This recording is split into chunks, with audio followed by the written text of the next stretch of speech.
Hello everyone. आज हम देखने वाले हैं कि एचपीएलसी सिस्टम सूटेबिलिटी में 5 क्रिटिकल पैरामीटर्स कौन से होते हैं।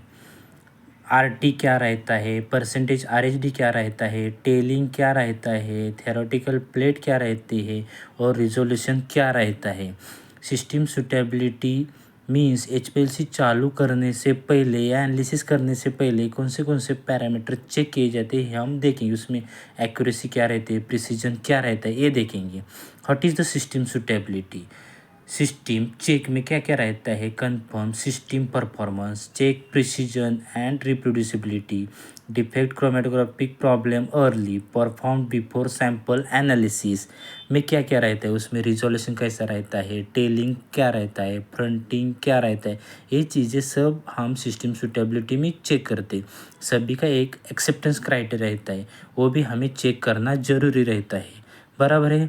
एचपीएलसी एनालिसिस के टाइम पे फर्स्ट टाइम पे जो चेक किया जाता है वो रहता है रिटेंशन टाइम। कौन से भी पिक का एक आरटी रहता है, मीन्स 5 मिनट, 3 मिनट, 6 मिनट।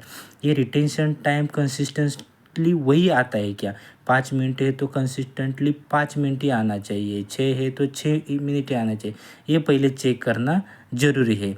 बाद में उसका टेलिंग कैसा रहता है, फ्रंटिंग क्या रहता है या रिजोल्यूशन क्या रहते हैं, ये हम आगे वाली जो पॉइंट्स है उसमें देख लेंगे। बराबर।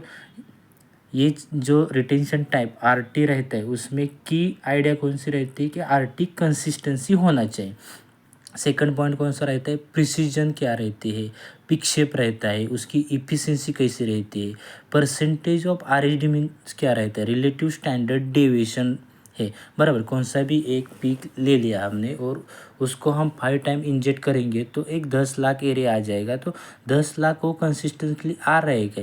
इसको हम आरएचडी बोलते हैं। उसका एक लिमिट रहता है 2% या 1.5% लिमिट रहती है या 5% लिमिट रहता है। वो सब चेक करना जरूरी है। वो मोनोग्राफ के हिसाब से रहता है या आपका कौन सा भी एसओपी है, एसटीपी रहता है, वो हिसाब से हमें देखना है।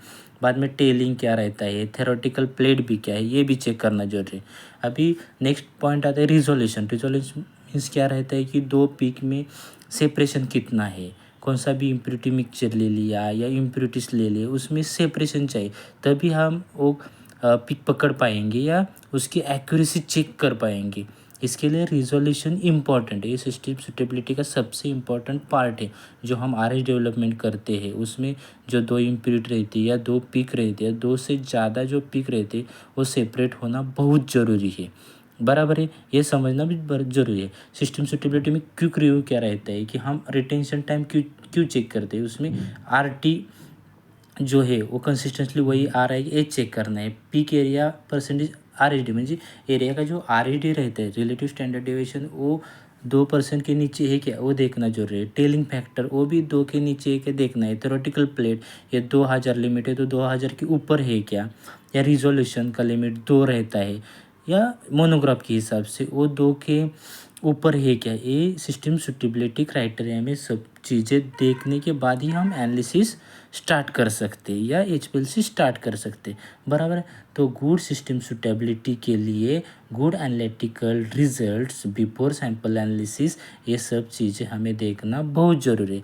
आपको ये वीडियो अच्छा लगे तो लाइक, सब्सक्राइब एंड कमेंट करना मत भूलो। और आपको सिस्टम सूटेबिलिटी है उसके रिलेटेड कौन सा भी क्वेश्चन होगा तो आप मुझे कमेंट बॉक्स में बता सकते हैं। Thank you so much.